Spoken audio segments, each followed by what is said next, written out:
वज़ीर आज़म इमरान ख़ान चयो आहे त निज़ाम में करप्शन ऐं रंडिकूं अचण सबबि तब्दीली में वक़्तु लॻंदो आहे।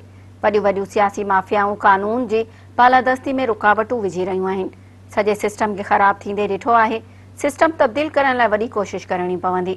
लाहौर में तक़रीब खे ख़िताब कंदे वज़ीर आज़म इमरान ख़ान चयो त जॾहिं ख़राबियूं, करप्शन ऐं रुकावटूं हिकु निज़ाम में ईंदियूं आहिनि त तब्दीली आणण में वक़्तु लॻंदो आहे। इमरान ख़ान चयो त इहा बि मुश्किल आहे त माफ़ियाऊं तब्दीली जी इजाज़त नथियूं ॾियनि। जेकॾहिं उहे रुकावटूं पैदा न कंदा त पैसा किथां कमाईंदा। वज़ीर आज़म चयो त मूं पंहिंजे अखियुनि अॻियां निज़ाम ख़राब थींदे ॾिठो आहे। रिश्वत खां सवाइ को बि कमु नथो थिए। निज़ाम खे तब्दील करण लाइ वॾी कोशिश ऐं इदारे जी ज़रूरत हूंदी आहे। इमरान ख़ान चयो त जेकॾहिं पाकिस्तान खे 21 सदी जे चैलेंजिस खे मुंहुं ॾियणो आहे त असांखे पाण तब्दील थियणो पवंदो। हुन चयो त पहिरियों भेरो वॾनि माफ़ियाउनि खे क़ानून हेठि आणण जी कोशिश कई आहे।